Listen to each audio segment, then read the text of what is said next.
অষ্টম শ্রেণীর শিক্ষার্থীবৃন্দরা আসসালামু আলাইকুম। আশা করি আল্লাহর রহমতে সবাই ভালো আছো। অবশ্যই তোমরা থাম্বনেল দেখে বুঝতে পারছো যে তোমাদের অষ্টম শ্রেণীর বাংলা 94 এবং 95 পৃষ্ঠা উত্তর নিয়ে হাজির হয়েছে। চলো কথা না বাড়িয়ে আমরা 94 এবং 95 পৃষ্ঠা কী প্রশ্ন আছে দেখিনি, তারপর উত্তরগুলো বোঝার চেষ্টা করি। চলো আমরা প্রশ্নটা বুঝে নিই। 4.3.2 প্রসারক যোগ করি বলতে নিচে কিছু বাক্য দেওয়া আছে, নির্দেশ অনুযায়ী বাক্যগুলোর উদ্দেশ্য প্রসারক এবং বিধেয়ের প্রসারক যোগ করে। অবশ্যই এই অ্যান্সারটি করার আগে আমাদের উদ্দেশ্য প্রসারক এবং বিধেয় প্রসারক সম্পর্কে জানতে হবে। চলো কথা না বাড়িয়ে অ্যান্সার করার আগে উদ্দেশ্য বিধেয় সম্পর্কে আমরা জেনে নিই এবং ভিডিওটি না টেনে সম্পূর্ণ দেখার জন্য অনুরোধ জানানো হলো। আর যারা চ্যানেলটি সাবস্ক্রাইব করেন না, শীঘ্রই চ্যানেলটি সাবস্ক্রাইব করে ভিডিও চলমান বা দেখতে থাকুন। এখন আমরা উদ্দেশ্য বিধেয় সম্পর্কে জানবো। আমরা অবশ্যই বাক্য সম্পর্কে জানি।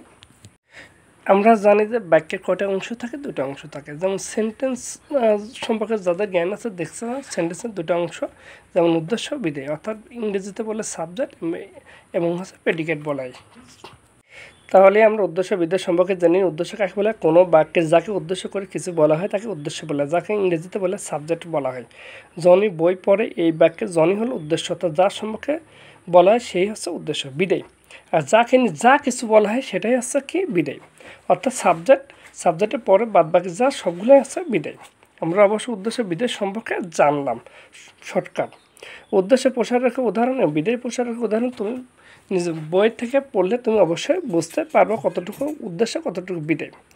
এবার আমরা 4.3.3 প্রসারক যোগ করার যে কাজটা দেওয়া আছে সেই কাজটা আমরা দেখে উত্তর করার চেষ্টা করি। উত্তর এই নমুনা প্রশ্ন উত্তর দেওয়া আছে যেটা, সেটা আমরা সুন্দর করে দেখার চেষ্টা করি। প্রশ্ন প্রথমটা আসছে, নিচে কিছু বাক্য দেওয়া আছে, নির্দেশ অনুযায়ী বাক্য উদ্দেশ্য প্রসারক ও বিধেয় প্রসারক যোগ করো। তাহলে উত্তরটা আমি সুন্দর করে করার চেষ্টা করছি। আমি তোমাদের বোঝার ক্ষেত্রে আমি হলুদ কালি রং করে দিয়েছি। চলো সমাধানটা আমরা দেখে নিই।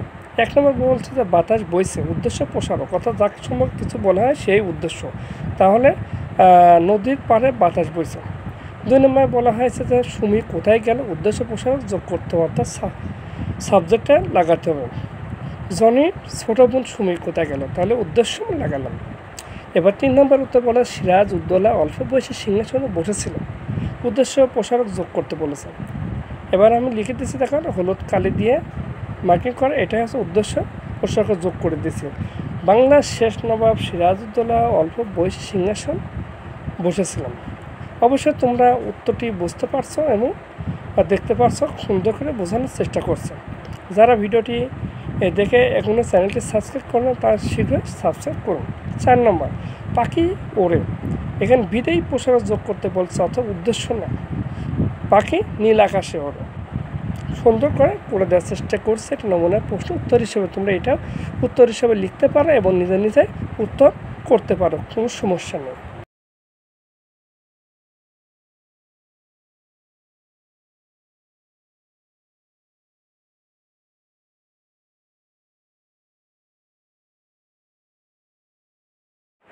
এবার আসি 5 নম্বরে, সুন্দরবনে বাঘ কমে যাচ্ছে, বিধেয় প্রসারক যোগ করতে বলেছে। সুন্দরবনে বাঘ দিন দিন কমে যাচ্ছে, আমি বিধেয় প্রসারক যোগ করে বাক্যটা সুন্দর করে তৈরি করে দেওয়ার চেষ্টা করেছি। এরপরে আমরা 6 নম্বরের উত্তরটি দেখব। মামার দেওয়া কলমটি হারিয়ে গেছে, বিধেয় প্রসারক যোগ করতে বলছে। আমি উত্তরে লিখছি, মামার দেওয়া কলমটি আমার স্কুল ব্যাগ থেকে গতকাল হারিয়ে গেছে। এবার 7 নম্বরে গাছ লাগিয়েছি, উদ্দেশ্য প্রসারক বিধেয় প্রসারক দুটোই যোগ করতে বলছে। আমি বিভিন্ন ধরনের গাছ লাগিয়েছি পরিবেশ রক্ষার জন্য। অবশ্যই তোমরা বুঝতে পারছো 7 পর্যন্ত। এবার 8 নম্বরে আসে, লেখা আছে কি? অবশ্যই তোমরা দেখতে পাচ্ছ, স্কুল ছুটি হবে। প্রশ্নে বলেছে যে উদ্দেশ্য প্রসারক ও বিধেয় প্রসারক যোগ করো। এখন করো বানানটা আছে মিস্টেক হয়েছে, অবশ্যই তোমরা ক্ষমার দৃষ্টিতে দেখবে। আমাদের স্কুল ঈদুল আজহা উপলক্ষে ছুটি হবে, এখানে স্কুলটা আছে ডাবল দেখা গেছে, শেষে স্কুলটা কেটে দেবা, ঠিক আছে? ওটা আছে মিস্টেক হয়ে গেছে, এটা দেবে না কেউ, ঠিক আছে? লিখতে আমাদের স্কুল ঈদুল আজহা উপলক্ষে ছুটি হবে। এবার আসি 9 নম্বর প্রশ্ন বলা হয় যে মানুষ সফল হয়, উদ্দেশ্য প্রসারক বিধেয় প্রসারক যোগ করে। ফটো পড়ছে, মানুষ সবসময় সফল হয়।